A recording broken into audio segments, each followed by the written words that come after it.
I think that it's 12:04. I think it's maybe good to start already. Just saying a few words in the beginning. I'm so happy to run this session.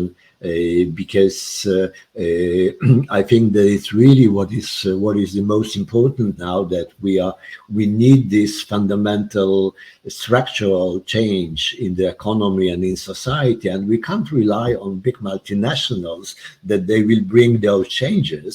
But we know that we are really living in a world with all this catastrophic atmosphere around, with climate catastrophe, with still COVID pandemic alive, and war in Ukraine, and all other, biodiversity loss and so on.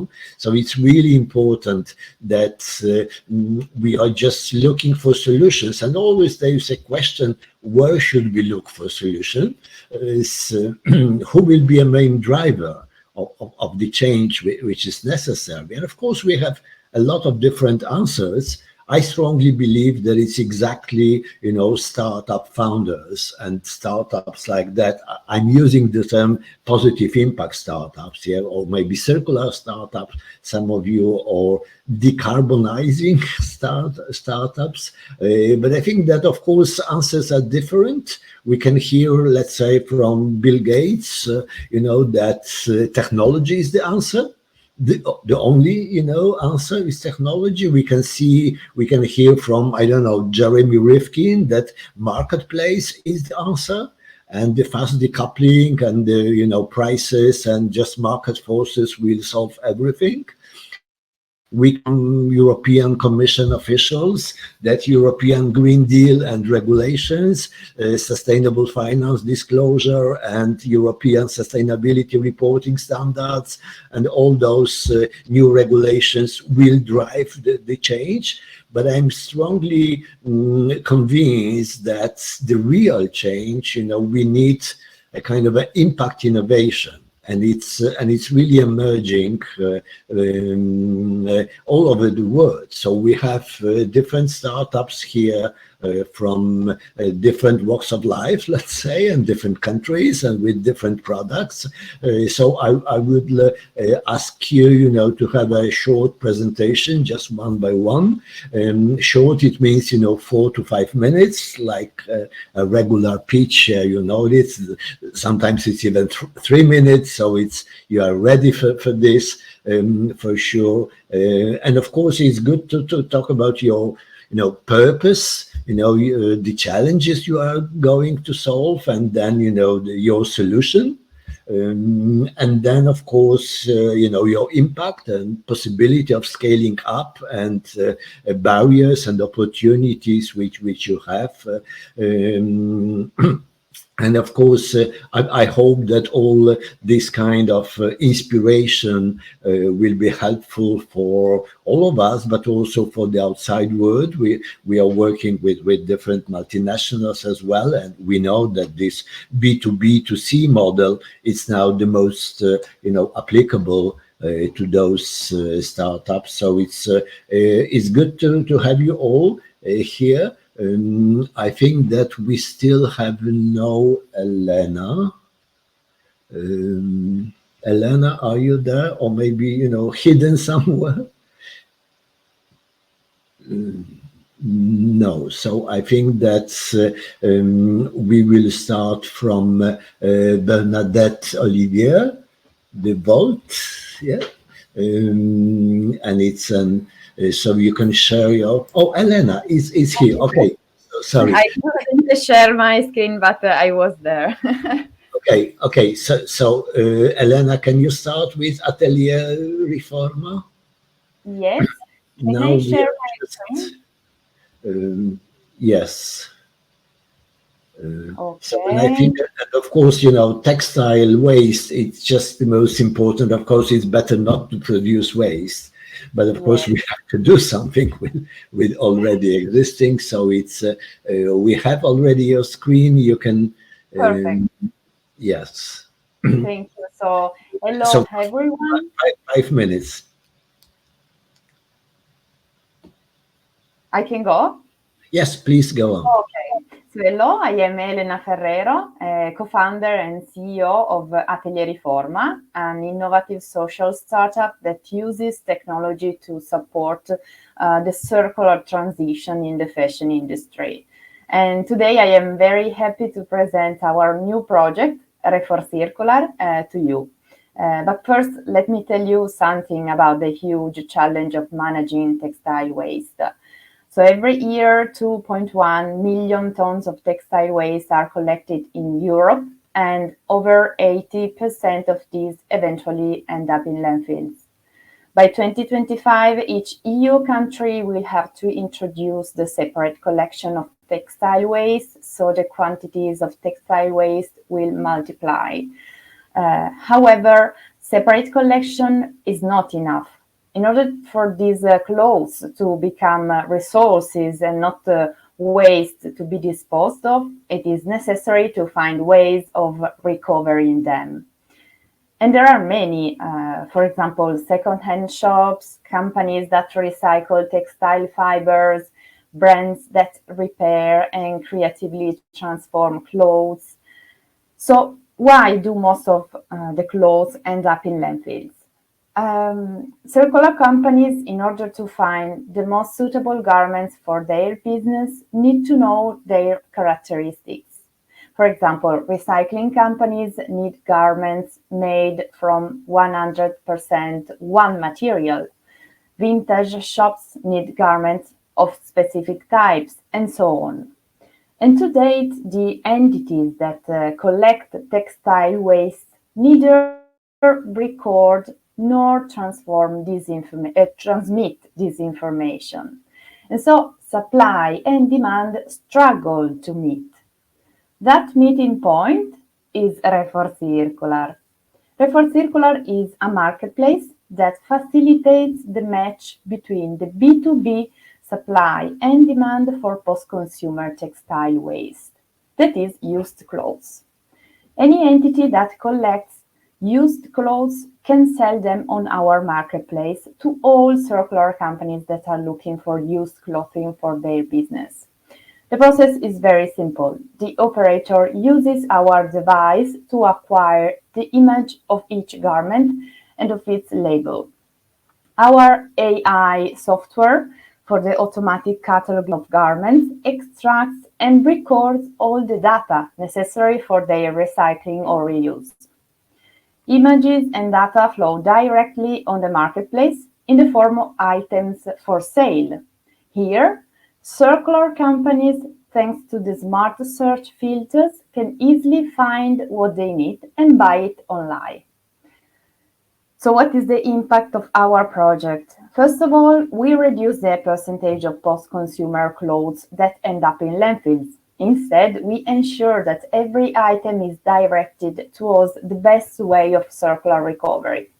In the same way, we make it easier for companies in the textile fashion industry to use secondary raw materials instead of virgin resources for the production of new clothing. And finally, technology allows us to digitize the supply chain and so make it more efficient, shorter, and more transparent. And this is very important since the supply chain today has a serious problem of transparency and mismanagement of waste.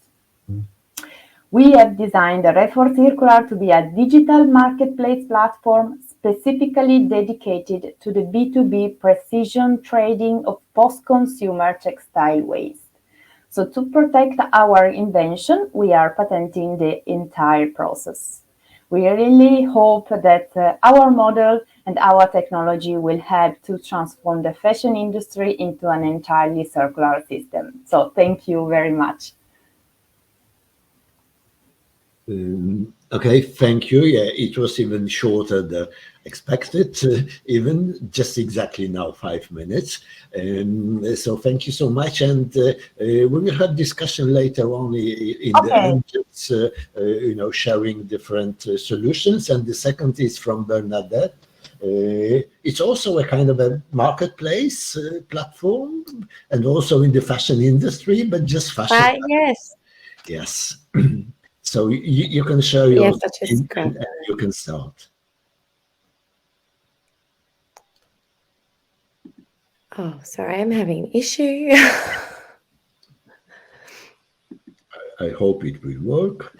It's always, technical issues.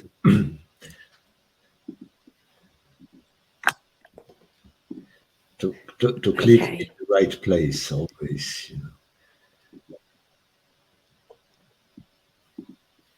Sorry, I'll just talk without. Oh, am I able? I'm just gonna have to leave and come back to share my screen. Sorry about that. So I don't know if I can go after the next person. Okay. So maybe we can move to Norwegian Post, Posten Norge, which is Alexander.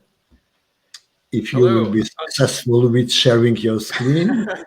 Yeah, now see if I can figure this out. I have a master's degree in IT, so I should be able to, but you never know. So let's see if you can see my screen now, hopefully. Not yet, but it's coming. Yes, it's here. Yes. Okay, please go on. Yeah, so I'm from Norwegian Post. We're a Nordic logistics company, and I want to talk about this thing that we're talking about, circular economy, and I stole this from Polish Circular Hotspot, which I think is a really good illustration of how we're going from use and throw to whole new business models like sharing, repairing, reusing, remanufacturing, and in worst case, recycling.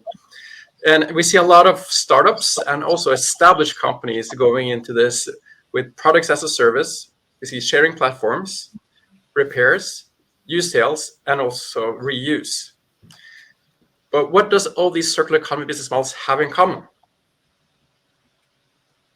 The answer to that is transportation. Because of all these, we still need to move something from something X between A and B. So it could be like the previous example, it could be textile waste that has to be transported to some place to be photographed. It has to be somewhere maybe to clean. It has to be stocked in a warehouse and so forth. So you can't have circular economy without logistics. And Norway Post, or Bring as we call it in many countries, actually has reduced our CO2 emissions by 51%. And these are actual cuts and not greenwashing. And we actually been also named on a list of Europe's climate leaders in 2022 by Financial Times. And I'm not saying that to brag about Norway Post. I'm saying this because it's so important that when you choose a logistics partner for your circular business model, make sure it's a green partner. Because there's a lot of transportation going on, especially in the textile industry.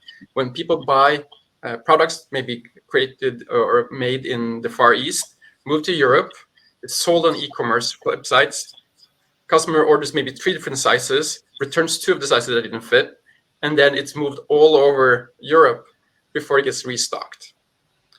And then if you have a process like that, you may actually get more emissions and not less emissions with a circular platform. So my key takeaways for you and for the discussion later is that logistics partner is a very important part of any circular ecosystem. So make sure you find a good partner. There are partners that are greener. We're not there yet. We have some problems, especially with long haul trucking. There's no trucks to be bought that's zero emission. But there are green logistics partners. So make sure you get one. And also, when you're setting up an ecosystem, a logistics partner can actually be kind of a neutral part of the ecosystem because everybody wants to be in charge, but it could be like one neutral ground, a common ground to build up on. And together, we have to be honest that logistics companies today is based on a use and throw away society. There are not good enough services provided for circular economy, and we need to develop that together. Startups, established companies, and logistics companies. And if you want to, discuss this further with me, my email is here. You can also connect with me on LinkedIn, where I share a lot of things like this. So please connect, and I'm looking forward to the discussion later on. Thank you. Yes, thank you so much. I think that whole, delivery, logistics, transportation, it's really one of the, most important questions. How to do it? There are a lot of logistics operating saying yes, we are green, but what does it mean really? How to afford this? So thank you for this contribution, and we are now Are we ready with Bernadette, or would you like to? I'm back. I'm sorry. Okay, would you like to try? Maybe this time it will work better.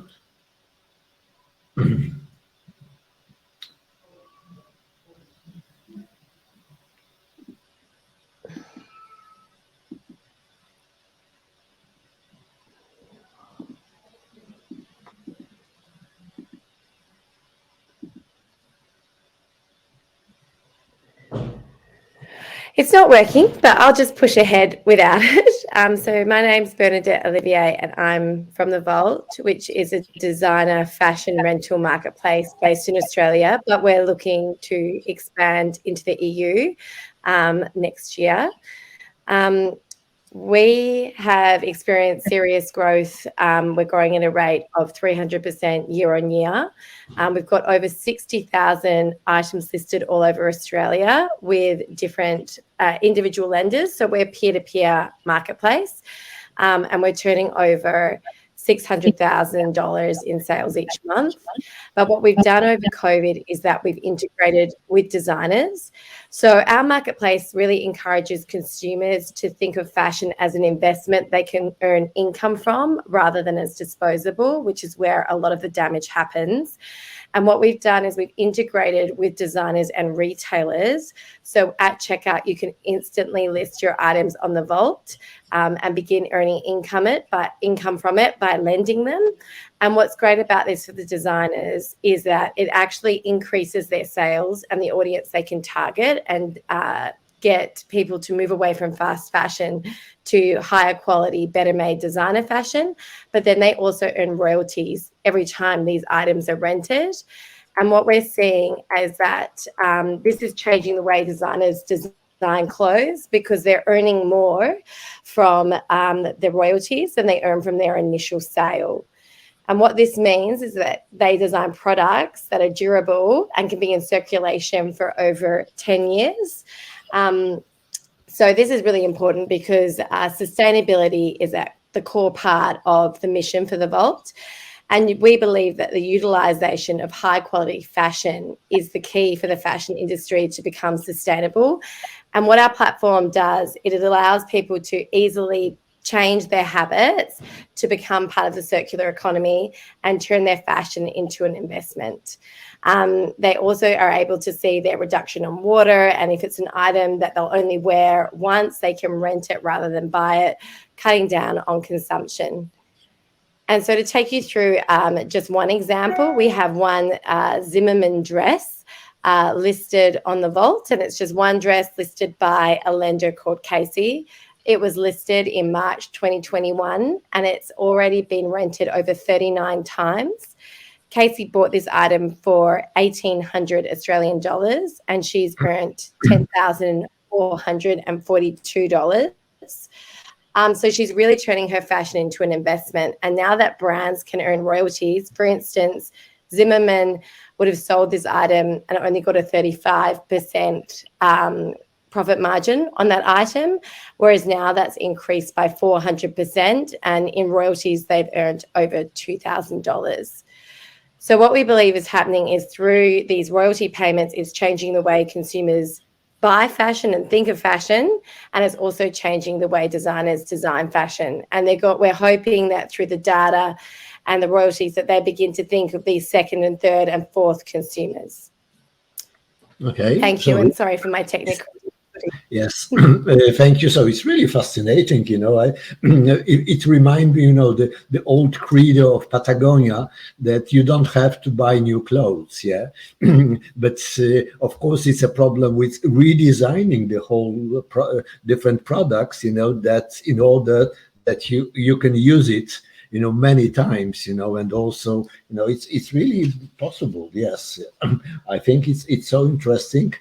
Thank you so much. And now we are moving to Eva, and also which is re-commerce. So an interesting part now on the fashion industry as well. It's called re-commerce plus AI. Yes, please go on. Okay, I also would like to share my screen. You can try. Oh, it's coming. Okay, yeah, you can see it. Okay, so hello, my name is Ewa Brolska, and I would like to here represent you Cyrkl, which is my company's AI solution for fashion e-commerce. I'm from Baker's company. We are based in Poland, and we are a startup operating in online circular fashion area. Our business started with online consignment shop, which is one type of circular fashion platforms, and very quickly expanded to software development dedicated to this industry. To give you a short overview, there are two main existing models for circular fashion online. One group is a peer-to-peer marketplaces like Vinted, eBay, OLX, where users are putting on sale their used clothes by themselves. And the other group is business. There are businesses, business-to-client models. They are simply e-commerce shops with used clothing. We call them re-commerce, which are still not a very thriving industry. And we asked why, because there is one main problem. Putting one item of a second-hand clothing online is really a time and resource-consuming process. Therefore, the cost of this process is really high. And on the other hand, the expectations from potential buyers is that the second-hand clothes should have a low price. So what determines this high price? First of all, you need to organize an individual photo session per item, contrary to the traditional fashion e-commerce, where you have one photo session organized for one model of clothing. So you can have hundreds or thousands of pieces under one photo. Then you need to put an individual description for each item, and eventually you need to upload everything one by one on the e-commerce platform. So we measured how long the whole process could take, and it takes approximately 24 minutes from photo session, photo edition, to online presence with descriptions and quotations. And this is simply inefficient business-wise. And with such business efficiency, there will be no real transition to circular shops for cheap outfits. Maybe with some exceptions like for CSR or green marketing purposes, but still with no money, with money loss for companies, or for some high-end brands which can be sold for a very high price. So we asked ourselves how to make it efficient, how to radically decrease listing time for e-commerce platforms while maintaining high quality of photos, because it's important. And of course, we came up with a solution by automatization, because with automatization, you can cut processing time by 12, making 2 minutes instead of 24. And this is exactly what we are doing with our software, which is based on AI photo recognition. We call it Cyrkl. And here how it works. Based on 3 photos, we automatically identify items features like category, size, dimensions, and so on. And we upload them as description to e-commerce engines. And our software also suggests pricing based on sales history, garments condition, and price of equivalent new item in other online shops. So this is how we work. We are now looking for some cooperations. And so if you are interested, we can contact me afterwards. We have our contact details on our website, which is www.cyrkl.com. So that's it from my side. Thank you. Yeah, I think there is a real advantage of this kind of sessions is that you can contact each other, and you can look for solutions, because it's really a kind of a software which can help other companies. So it's and we are now moving into companies which are helping other companies, and it's leaving out fashion industry, but it's on a more wider perspective, also keeping circular in mind. With Cyrkl and Antonina You can start now with your screen. Great. Let me just quickly share my screen with a short presentation that I have prepared for today. All right. So hello, everyone, and thank you for the invitation and for organizing such an initiative. I would like to welcome you to the world of Cyrkl today to introduce you to our concept, our mission, and what do we actually want to change in terms of circular economy on the market.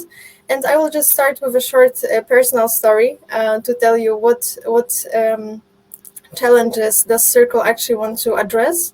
When I first got into the topic of circular economy, when I was looking for a systemic solution for the pollution problem, I discovered that there's lack of transparency in the waste management market in terms of the prices of secondary raw materials, in terms of recycling facilities, in terms of where does the waste actually go, as well as I noticed a strong lack of good examples sharing or knowledge sharing among the essential stakeholders, and a huge gap in data in terms of waste management. So this is actually what Cyrkl is trying to interrupt in the waste management market, to bring transparency into the sector by creating the biggest international platform for secondary raw materials, and to change the perception of waste to be perceived as a resource, because especially in those times of different crises right now, we cannot afford to treat materials the way we do now. So that's why as Cyrkl we are offering the marketplace for waste and secondary raw materials. We currently have over 16,000 companies that are registered from 11 different markets in Europe. And what they are doing on the marketplace is they are matching with each other. So materials such as plastics, metals, but also more complicated mixed materials such as sludges and many more are being matched with recyclers or other waste management stakeholders, and that's help to recover those materials. And how it brings transparency into the market is by offering different prices from different recyclers, and also companies have an opportunity to find the best recycler, also the closest one to them. But that's not the only thing that we do. This is just a representation of the types of materials that are on our marketplace. Less than half of it is still plastics, but we still have a lot of different waste streams: paper, also wood, textile, construction materials, and other waste. And on the right-hand side, you can see that half of our users of the marketplace is recyclers, and half of it, more or less, is the waste generators, so companies generating industrial waste. And the second pillar of what we do is consulting services, because for waste or for resources with less recognized value on the market, companies struggle to find the best way to recover it. So that's where we enter, and where we, with our expertise of over 100 projects, we help companies to really recover their waste by also finding innovative ways of how to use it. This is just an overview of what kind of case studies, projects we have done with different sectors. The biggest share from the manufacturing sector, but also construction, glass producers, and etc.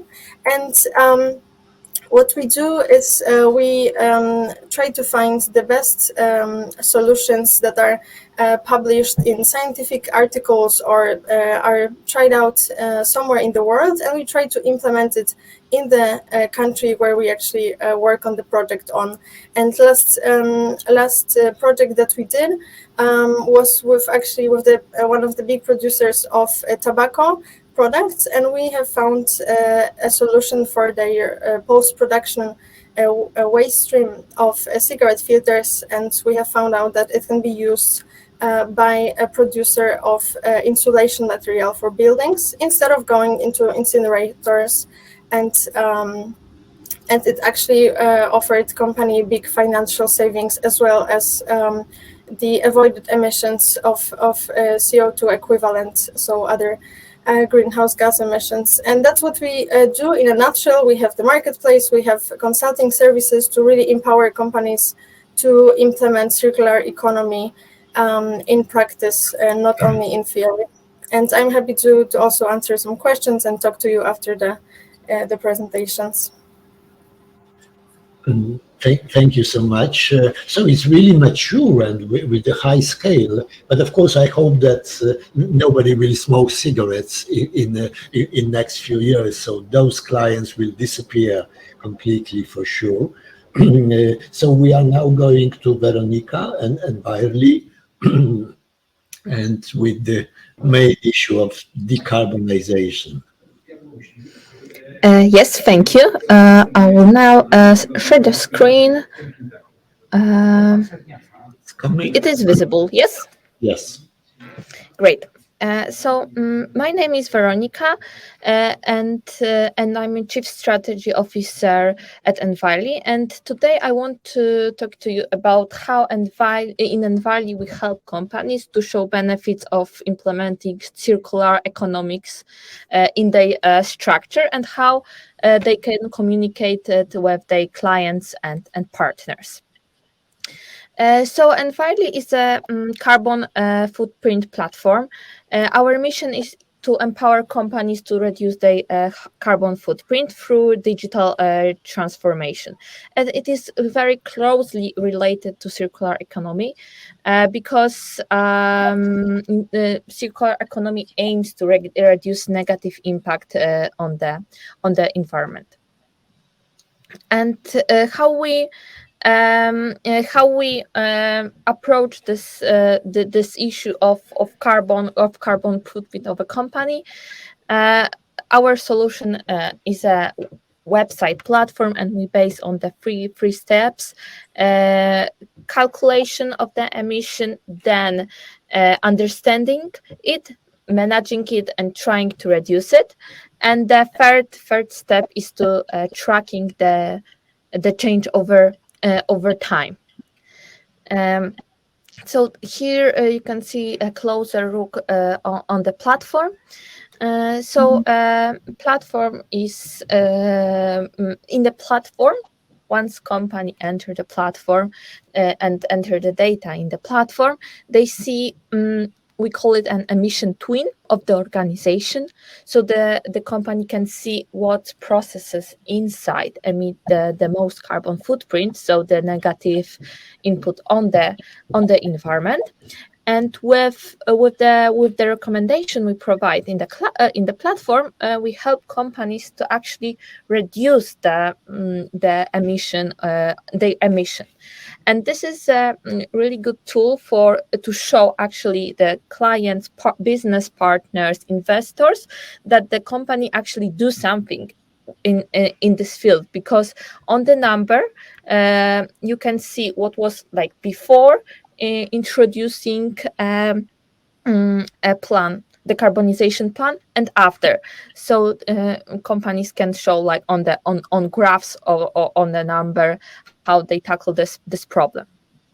And our message for today to the businesses that are actually in our field, in our mindset, pro environmental mindset, we want to ask you for a collaboration in line with this decarbonization on the decarbonization path, since we cooperate with companies that help with us, our clients, to reduce their carbon footprint. We give them in the platform, there's a place to put a recommendation regarding decarbonization, and we ask our partners to help us with that and to build with us the platform, so we can, on the platform, we can show your solution and how you help other to reduce the negative impact. And also we have some message for small medium companies. It's mainly in Poland because this project is in Polish. We have a project called Green Review. In a green review, we show companies that are we show with pro-environmental activities, and this is the report about SME sector in Poland, what they do for the environment. So thank you for that. Here you can see my email address, my LinkedIn. So let's be in touch. Thank you. Thank you so much. Yeah, I think it's important to cooperate, and especially we've seen in the previous presentation, I think from Antonina, that there were some numbers concerning CO2 emission reduction. And I think that also we should apply this to all projects which were presented here. It's really important, and then from every SME in the world it will be expected. Big brands will expect, but also regulation and so on.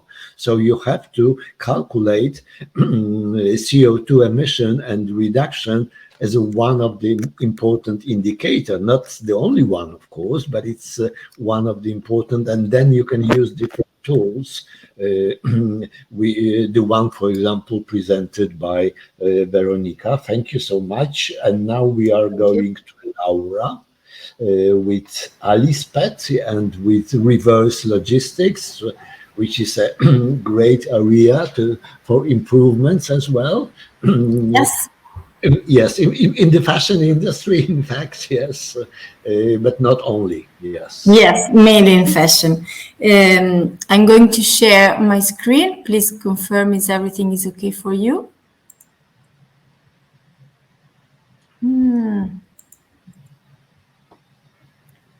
Okay. Not yet. It's coming, I think. Yes, it's coming. Okay, it's ready. Perfect. Yeah. Okay. Just to change mode in the whole screen, yeah, it will be. Yes, I'm doing. It's okay? Yes, it's okay. Okay. Hello to everybody. I'm very happy to be here and to share our experience with you. My name is Laura, and I am sales manager in Alisped Logistics. We will have a very small talk about our model to regenerate fashion and to make it circular. First of all, who we are and why we do what we do. We are a logistics operator. We are specialized in fashion, reverse, quality control, and refurbishing. And we implemented a model to enable fashion brands to extend the life cycle of their product and to optimize recycling and second-hand business. We decided to focus on this specific vertical activity, as we think that through repair, rental, and resale, we can make and moreover help brands to make the difference for people, planet, and business. In fact, we believe that through the repair, rental, and resale, we can contribute to keep textile in the loop as long as possible. And through this model, we aim to become or to be a relevant circular fulfillment operator and to provide, of course, together with other partners, a cradle-to-cradle solution. So what's happening with fashion? I'm sure that you know that fashion industry is putting a huge pressure on plants. So the traditional model where we take consume, produce, and dispose is not sustainable anymore, but something is changing in the market. Consumers are more conscious and responsible. They want to buy less, buy better, and to know how the items were produced, so to take care about the labor conditions. And consequently, the brands are embracing circular models where items are repaired, reused, and recycled, and take-back solutions are offered as a real valuable option to consumers. So logistics can really support this transition and can empower brands to make their life cycle longer and longer.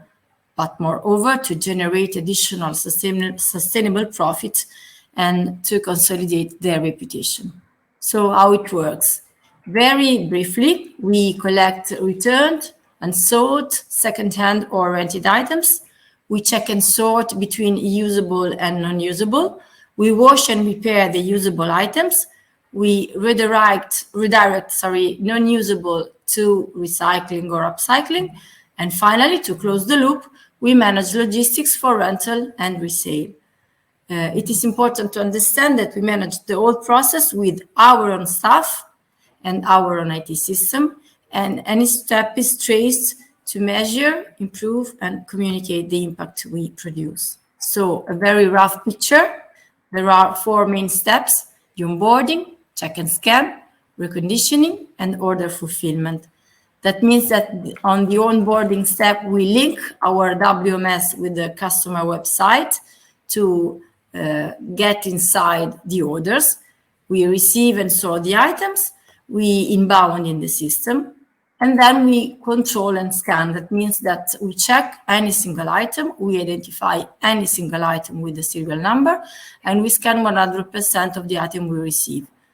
Then we choose between repairing or recycling. Specifically for reconditioning, we can provide stain removal, which is manual, cleaning with machine, care and repair, so some kind of adjustment, steam and iron, and finally protection with 100% recycled poly. Now the garments are ready to be sold again. And to close the loop, we provide the order fulfillment, so the repaired items are listed on the customer resale sites. We pick and pack and dispatch, so we provide the delivery as a logistics operation can do or shall do.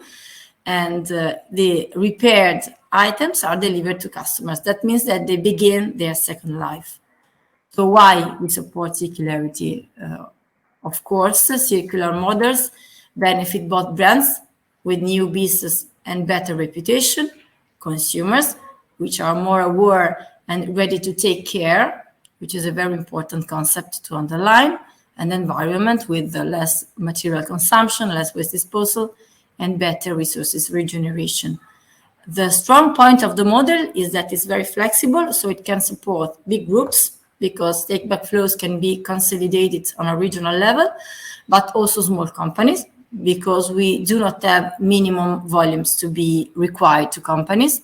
We are very flexible on that. And small companies specifically need to be supported because they are more and more required to take their responsibility, but often they are not ready to do it by themselves. We are deeply embedded in the supply chain, so we are connected with production, distribution, brands, service providers, and consumers. And to each of these players, we can guarantee feedback, traceability, and best practice sharing. So the model is not only profitable, sustainable, and innovative, but above all, scalable. One very important thing, just to close my presentation, people are definitely central in the model because we choose to work only with direct people and to create a very solid team of trained resources. And this is essential because without safe, fair, and proper working conditions, any kind of refurbishing or reconditioning or rental or resale will remain a pure logistics exercise, which is, of course, not our goal. So thanks to everybody. Thank you. I think that especially this last part, with so-called social factor is so important. It's quite rare people are mentioning this, that we are talking about sustainability, but concentrating more environmental issues. And we have, this credo from European Commission, Green Deal, no one left behind, that it's... And sorry to interrupt you, but people in logistics are really a very crucial point because if you know something about logistics, is not so... often people are not working in proper conditions, let me say like that. Yeah, and especially in this sector, but I think that also in different sectors. And I think that if we are talking about supporting big brands in, making this transition happen, especially with this, closing the loop and so on, we have to remember about this, that we are doing this for people as well, not only for the environment and for the big brands, but it's also for people as customers, consumers, but also as employees. And it's quite important. So thank you for mentioning this. And we are moving to the next platform, which is a sharing platform for pharmacists. Cyrkl, I think that your turn. Thank you. I'm sharing my screen. Are you seeing my presentation? Yes. You can change to the presentation mode. Yes. I've done that. Yeah? Yeah. Yeah, Please thank you. go So my name is Lieke van Kerkhoven. I'm from the Netherlands, and I co-founded Flow2 in 2012, and we make sharing marketplace solutions for businesses and organizations. So we help organizations share their resources and optimize usage of what is already out there, which is a very important aspect, of course, of the circular economy, is making better use of what's already there. And that all starts with transparency of who has what, where, and when available, or who needs what, where, and when. We make these marketplaces for organizations internally. So sometimes it's just to connect their own departments or their own locations to, internally make better use of the stuff, the furniture, the equipment, the facilities that they have. Or we make it for a group of companies, and that can be a sector or a region or a collaborative in some form, so that they can share between each other. And sharing means selling, renting out, giving away, swapping. So all kinds of transactions can take place as such a platform. Well, of course, there are 3 reasons to start doing this for organizations. Mostly, it's one of the most right to start with. So either organizations want to improve their sustainability scoring or work more circular. So that might be a big trigger to start sharing resources. And we've also had that in a number of occasions, is that they want to enhance the collaboration just within a company or between companies in a certain group of organizations. So, for example, we've made a platform for a large healthcare organization with like 800 locations across the country. And they grew so big because they merged with other organizations. So at some point, they felt that some of the regions were not so connected to the central brand. So they said, we want to share a marketplace because many of these locations are homes where clients live. So we want them to share resources, which in their case is mostly furniture or things that are used in daily life for their clients, to connect those locations to the more central organization and to other regions in our organization. But somewhere in the decision-making process, of course, the financials become very important. So this is the beauty of sharing, is that it helps save procurement costs. In some cases, you can actually earn extra income with something that you already have. But mostly for the procurement people, it's a very handy tool to avoid costs. Now, we do this mainly in the public sector, so healthcare is a big one. But we also work with regions, local governments, and large organizations, as I just mentioned. And to give you some examples of how that might work, the pharmacists I should just mention, that's maybe the most descriptive example. So we have a platform for pharmacists. It's called PharmaSwap. That pharmacists use it to exchange medication of limited expiry date. So it's typically medication that they've ordered for a particular patient, but then the patient doesn't need it anymore. They change treatment or something happens. So the medication remains in the pharmacy. So it's never been at home and come back. It's always been in the pharmacy, so we know it's properly stored, etc. And then it's not something that they give out to someone else next week. So it remains in the pharmacy, it expires, and then they have to throw it away. But medication production is a very ecologically hazardous process. So saving medication is a real worthwhile effort. So we made a platform where they can advertise this medication that they have, and then another pharmacist who has a patient with a prescription for that particular medicine can take it from them and then dispense it to that patient. So now more than 30% of all pharmacists in the Netherlands have joined. They have exchanged 4,000 packages more than, and saved more than 700,000 euros and 12,000 kilograms of CO2. So this is a really beautiful example of how a sharing marketplace can help with a more circular practice, and we're now looking to expand that to other countries as well.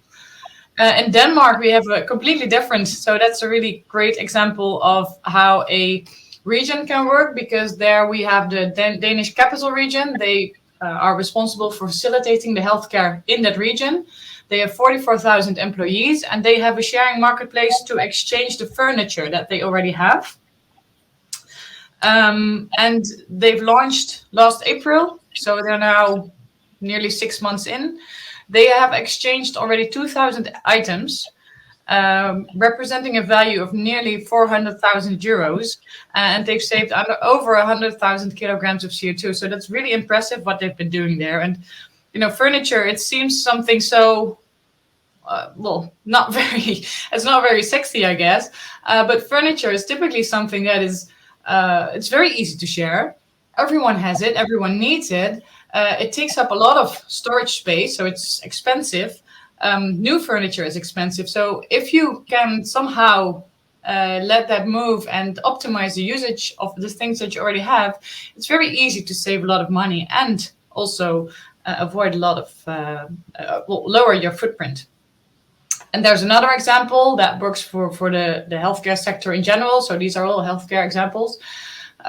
Also in the Netherlands, where 550 hospitals and long-term care organizations are sharing basically everything except medication. So also furniture, but also medical aids, equipment, resources. A lot of gloves and protective items are on there now, because everyone's stocked up and now they have them idle. So that's also a very beautiful example of a sharing marketplace between organizations to make better use of everything that's already in a relation. So that is what we do, and well, it's been quite a journey. You know, we started in 2012. We were a sharing marketplace ourselves because we thought every company can come to our marketplace and start advertising demand or supply. And everyone said that's a great idea, but no one was really doing it. So at some point, we evolved ourselves. We got a question from a hospital, also in this case, saying we do want to share, but not with everyone around us, but just internally. So we made a marketplace for them specifically. And then we got more of those questions. So we have evolved from being a marketplace to a marketplace builder. And that is what we do now. And I think that the COVID crisis has really spurred the transition. So it has made it really clear that collaboration and transparency are essential for flexibility and resilience for businesses and organizations. So I think this aspect of the circular economy is really gaining ground and getting more traction now. Okay, thank you. So it's really great. Just one question. Does it mean that you are just delivering those IT solutions as a sharing platforms and you are not operating them, or you are just in contact with your clients and you are helping operate them, or it just, delivering IT, because then, the level of scaling it up to different, organizations is really incredible. Yes, so I often say we make sharing marketplaces, but we sell a behavioral change. So we are really working with our clients. In some cases, like in PharmaSwap, we are really a partner. So we are part of that together with two pharmacists. In some cases, we make it and we deliver it, but then we are always involved in implementing because we have that 10-year experience and we know what works and what doesn't work. At least we, if no one else knows, we are experts, So we try to help them with that behavioral change, because it really requires a new way of thinking, especially for procurement people, for example. And also in the processes, it's really easy for people just click their order form and just order that new chair. But instead, they have to go somewhere else and find it there. Sometimes it's internal administrative processes, financial administration. So it's not just delivering a platform. There's a whole lot to it that we support in. Yeah, of course. Yeah, in fact, in this model, product as a service, in fact, it's much more, complicated, and especially Yes. we are moving now. Thank you. We are moving to this kind of approach from Kia, product service systems, and it's a really fascinating project. So we would like to hear more from you on PlanMiljø. Thank you.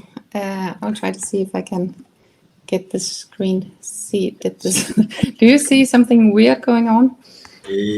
Something, but it's more that I can see myself still, and other people which are on the screen. Quite close. Okay. If I can help, maybe you can share only one window. When you will click the button sharing your screen, then click on the second window. Then you can choose only a specific platform you want to show. Can you see this option? I can only say allow for sharing my screen. Is it this button? You're already sharing the screen. No, the fourth one. No, the fourth. This? And then you can, Yeah, I can just take it on and off. Oh, that's unfortunate. There's no, okay, maybe I can do it like this. Maybe you can take the next one, and then I will just try to figure this out. No, but it's just, you're almost ready, I think. So maybe let's try once more. Yeah, but I'm not quite sure which one. Showing, you can select one's screen.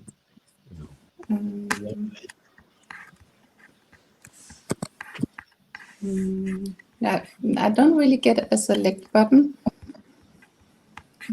Or maybe share as you did, and later open the PowerPoint with your presentation, and let's check this. Okay. Yes, and now you have opened. Yes. And then do you see yes, the right one now? It's perfect. Okay, perfect. Great. Okay, sorry. But I think you're seeing the right screen now. My name is Cyrkl.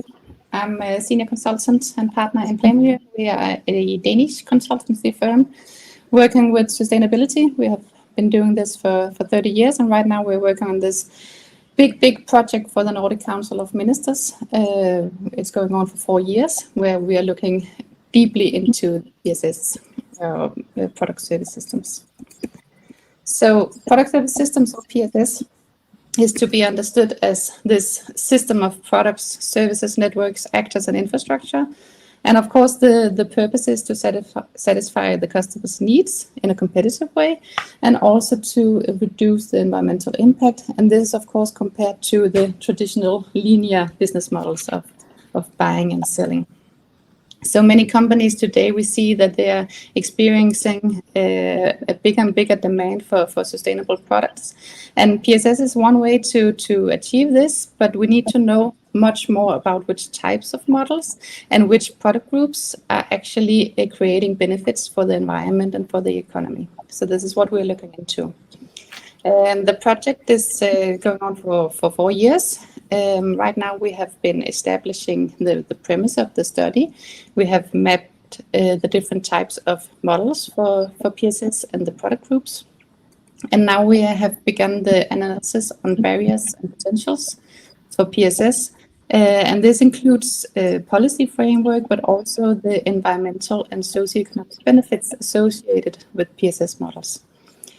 Next steps coming next year, we will select and implement PSS pilots on the most promising models. And of course, we will end the project with an evaluation and some publications. So where we're talking about PSS, we're doing this on the basis of this Tucker scale of the 8 archetypical models, where we see the type of PSS models working from purely a product over to purely service. And underneath this, we have these 8 different types, more specified types of PSS. And I will not go in details with this, but just give an example. So for product-oriented, this could be a furniture company with providing sales, delivery of also some maintenance of the furniture, and providing a solution where they can take back and clean and resell the furniture after use. For a use-oriented model, this could be a company providing toys, a toys that has been specifically selected by educational experts. So the value proposition here would be to have a really good quality of toys, but that you can send back and change the toys for new ones next month. And then the result-oriented types, with an example of this for Rent a Cow, a company providing nature conservation, where they are offering the complete solution. So the customer get rid of having the obligation of nature conservation, and the provider also promise to live up to the compliance on conservation regulation and biodiversity, and of course animal welfare. So when we're looking at these different types of PSS models, we see them going on a scale on the level of market readiness and also the level of abstraction. So can the consumer see the value in these types of model? And we also see the level of environmental impact working across these different types. But this is, of course, highly depending on what the PSS provider is actually wanting to achieve with the solution. So we have looked into all of these different types, and we have collected 275 different cases of PSS, which we are analyzing to learn more about what PSS actually includes.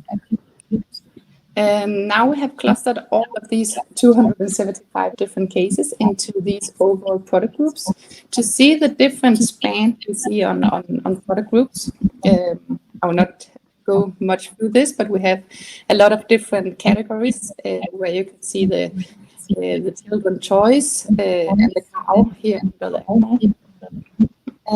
And we have talked to a lot of the different providers to investigate the barriers and the opportunities they see for actually achieving PSS. And we find that a lot of the companies have received some sort of funding from either national or EU programs. They see that there is a lack of willingness among both investors and also banks to invest in these types of models. And this is also because the PSS models have a very different cash flow, because they're not selling one product and giving the earnings, they're selling via subscriptions, and they require a really large initial investment to have the big stock of products available. And also, of course, some challenges because we're used to buying and owning our own products, and to change this into actually leasing or renting and not having the ownership of the product is difficult. And the most costly part has been to develop a specific IT system, because this is very necessary with PSS models and this big stock of build. They also, a lot of the companies don't see the legislation or regulation supporting their model. They see a lack of incentive structures, for example, to have some new structures on tax or VAT exemption. It's difficult to find guidance and help, and there are some specific challenges with insurance of these types of models and also trade across countries.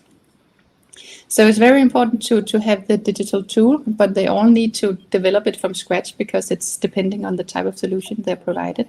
So it's not, they don't see any standardized digital tools that could help them. There's no one size fits all solution. But they do see some help they could use. A lot of them, like, for example, they need the repayment solution. For example, it could be mobile pay, having the option of payback when delivering the product back. And also some guidance or solutions on how to value the return products again. But we have these PSS models, and of course we are hoping that they are delivering some sort of environmental or socio-economic effects, but we do not really know this, and most companies haven't actually documented the environmental impact. So we need to do this from scratch in a lot of the cases. And how are we doing this? We are looking at the PSS solution, and we have all of the different consumers, and we have all of the different products going across from consumer to consumer. So we have this system perspective where we're looking at the whole system of PSS. We have the individual product perspective, and we have the individual consumer perspective. So we need to compare the PSS model against a system of conventional product ownership. We need to compare apples to apples in order to get a real look into the benefits. And either type of system, of course, that involves an initial investment. And here we're talking about a total cost associated with this system, with this investment. And the cost here is not just money. Of course, it's also the environmental benefits of the solution, the environmental, the cost, so the environmental footprint, and also the socioeconomic footprint, so the labor associated with the different type of products being used in the solution. And in return for that investment, the system yield some sort of product utility. And this is, of course, different. And we are hoping, we believe and we hope that the sustainable systems will deliver a utility that at a lower unit cost. And here again, of course, the cost is the environmental, the social, and the economic cost of the solution. So just a quick example, and I'm almost done. But we have an example here of women's apparel. So this is a dress, occasional wear. It's made of polyester and it's weighing 800 grams. So in a conventional ownership model, we have a normal lifespan of 4 years. It's maybe worn 2 times per year and cleaned once every other use, so 4 times in total. And with the PSS model, we have a monthly rental for 6 years. Maybe it's rented out 1/3 of the time and used once per rental, of course, cleaned upon every use. This is important. And now we have the cost, the unit cost of this product. So we have the raw material and manufacturing cost, it's CO2. We have the cleaning cost, which is quite high in this type of model. And we have the disposal cost and the transportation. And this is the same for the different type of ownership models. And now we can actually calculate the conventional ownership and compare it to the PSS. And here we can see with these assumptions we have, that are just listed, we can see that the cost per unit of utility for the PSS model here would be lower, 1.42 kilo CO2 compared to 1.6. But this is all depending on how many times this dress would be worn in a conventional ownership compared to how many times it would be leased and used, of course, during the leasing period in the PSS model. So to sum up, the environmental performance is highly dependent on how frequently the product is rented out. And in this type of case, the break-even, where we would see a benefit, environmental, socioeconomic, and economic, would be 11 to 12 times of renting in total. So we are studying this at the moment and looking through different types of product groups and also PSS models to see the type of models that we would encourage to actually grow and spread across the Nordic countries and, of course, the European member states and the world. So we're having an online workshop in November where we're going to talk much more about this. And you are invited to participate if you would like to find out more. Otherwise, you can visit our project webpage and find reports and information on the project. I think that was all from my time. Thank you. Just to understand better, are you a kind of a think tank or think and do tank or consultancy for policymakers or for companies, or are you a research team, or what kind of services you are providing? Yeah, we are a company providing consultancy. So on this project, we are working for the Nordic Council of Ministers, and we're working together with 7 different actors across the Nordics to analyze this. Sometimes we're working directly with companies, helping them to analyze the environmental impact of the solution. So we're working on very broad spectrum of sustainability. Yeah, because it's interesting, and we will have also, many of your questions, in fact, should be part of our discussions. We'll have a few minutes only, but we still have, the last presenter, not, as we can say, last but not least, Łukasz from DekoEko.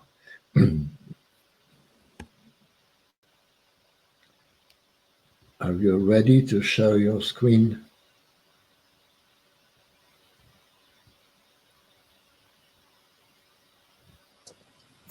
We can't hear you, I think.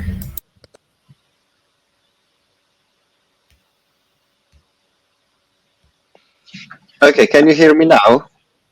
Yes, we can hear Yes. you, but we can't see your screen.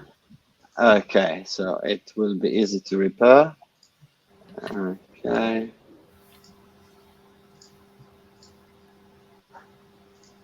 It's coming. I think so. Yeah. It should be there.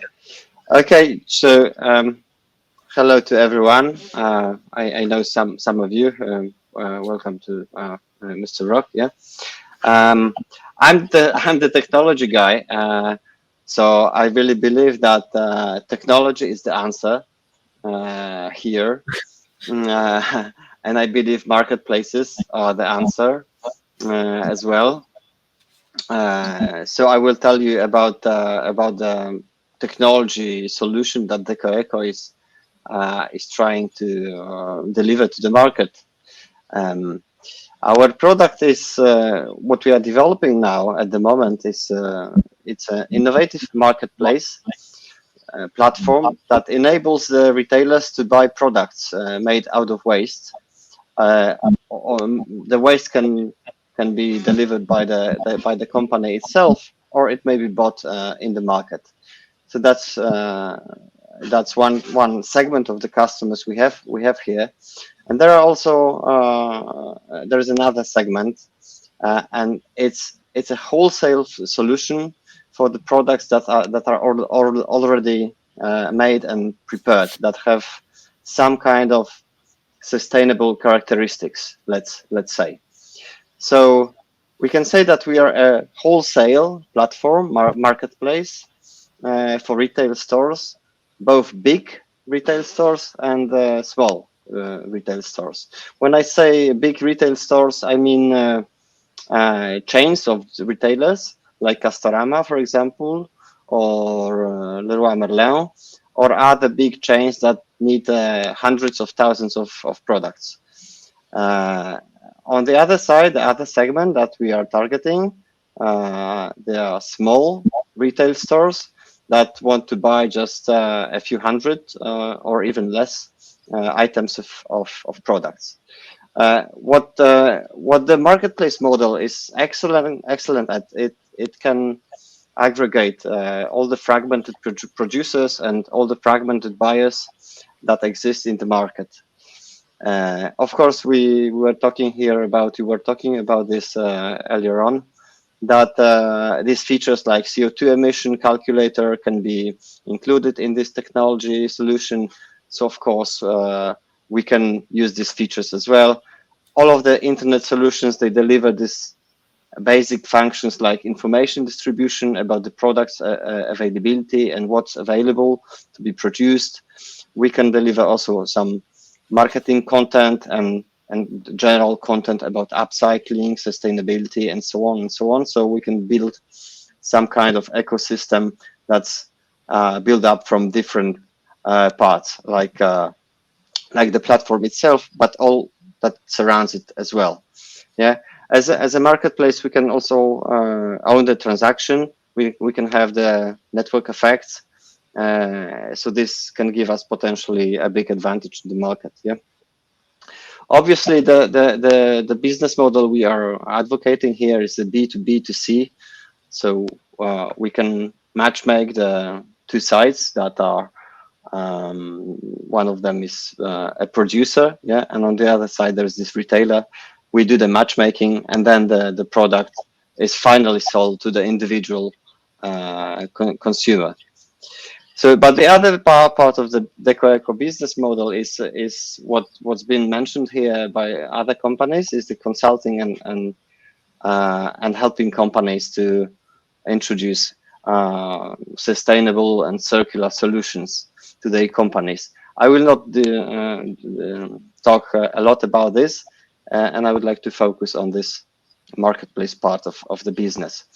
But to give you a little bit broader image of what DekoEko does and what's the effect of this production part of DekoEko, here you can see some of the products that are prepared by DekoEko for our customers, for the bigger customers like Coca-Cola, like McDonald's. The flower pots made recently for Castorama, out of the waste that Castorama delivered.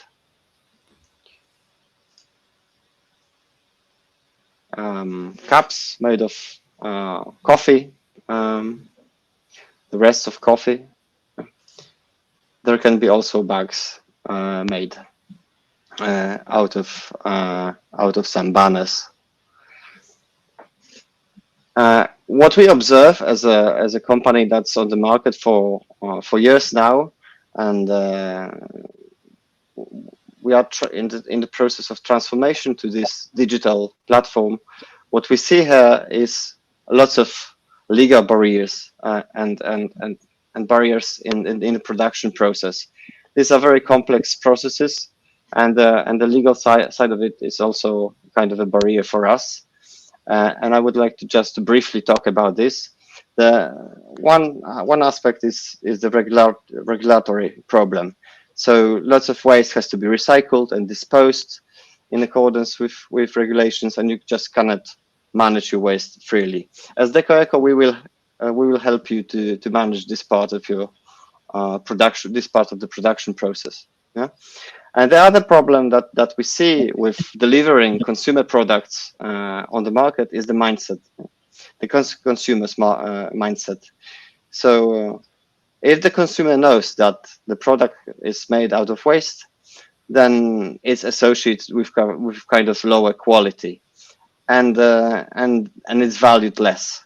So we see that the retailers' mindset is changing slowly, and we help them to persuade them that they should deliver upcycled products to their shelves. And it's changing slowly. What's favorable in this legal aspect, that the outlook is very positive. There is lots of legislative initiatives that are very favorable for the market. For example, the repairability index, and which says about how much of the product can be repairable. And there can be this famous trio of freedom, equality, repairability. This aspect is especially important topic in France now.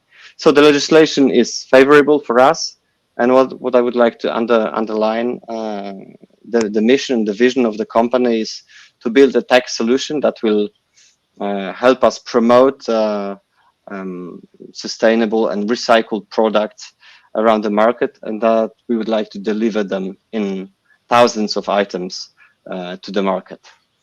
So thank you. That's all from me. Okay. Okay, thank you. So we have still 10 minutes. Thank you for all 10 presentation. Just, few quick remarks from you who would like to start. Just, we don't have time, to run the whole discussion, but maybe just small comments on points of which you would like to put to each other or to whole group.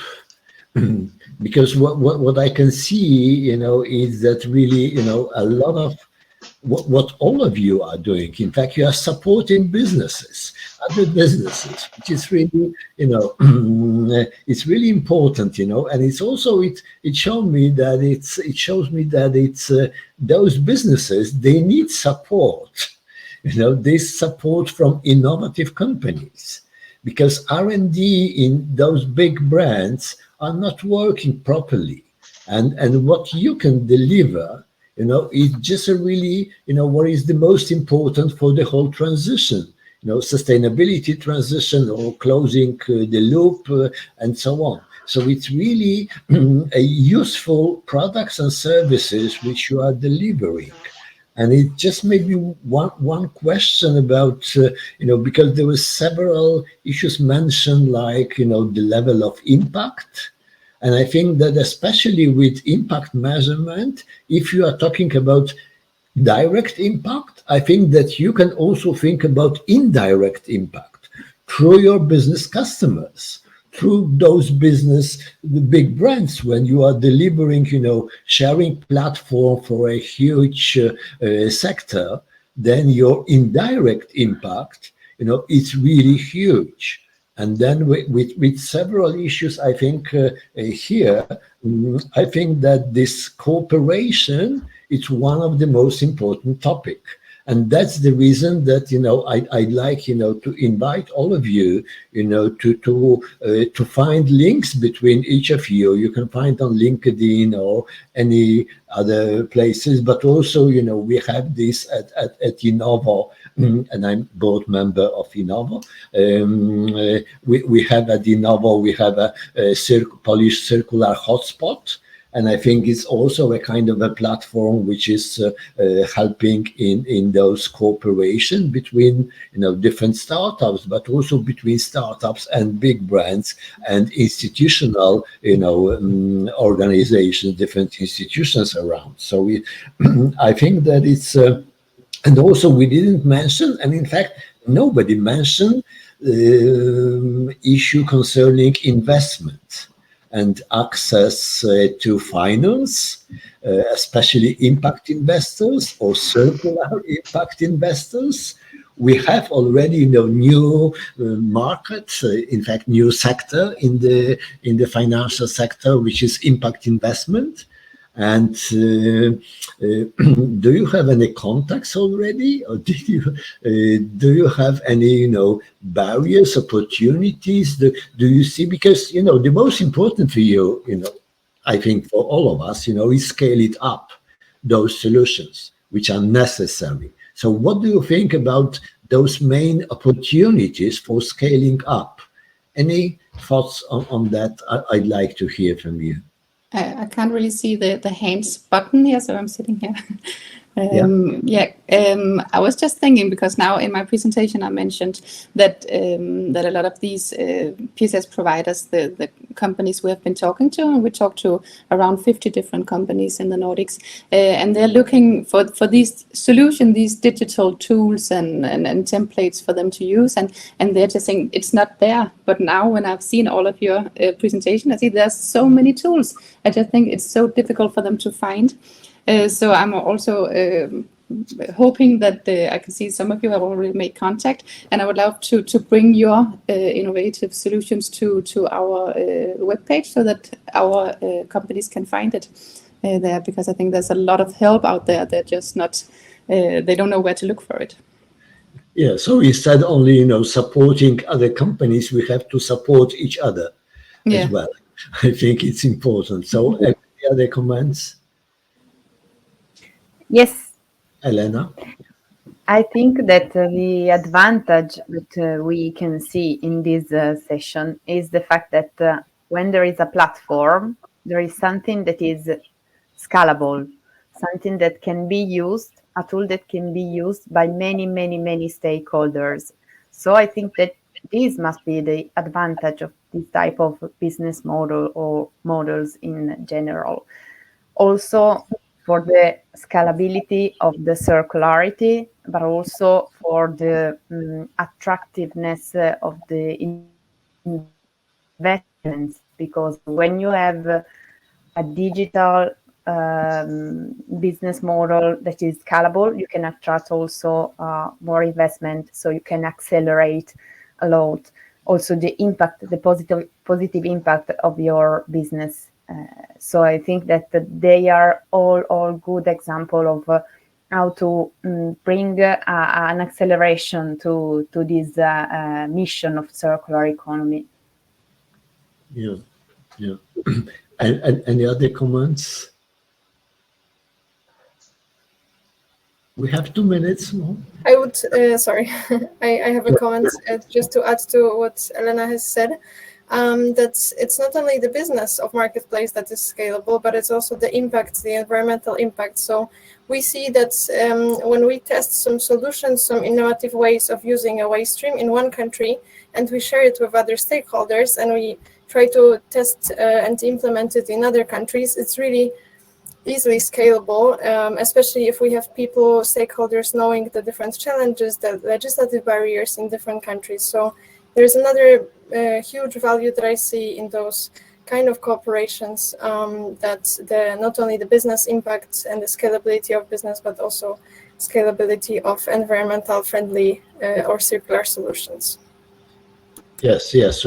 In fact, we have, different phases of impact. Yeah, and impact is the most, the most popular term now. But of course, everyone would like, to say, yes, we are impactful business. We are making impact. We are measuring impact. We are managing impact. But in fact, there are a lot of methodologies. Not only environmental impact, also social impact. The issue mentioned already. It's and what kind of direct, indirect. With all this ESG framework, how to apply this to our companies. I think it's really a huge challenge for next few years. And any last comment?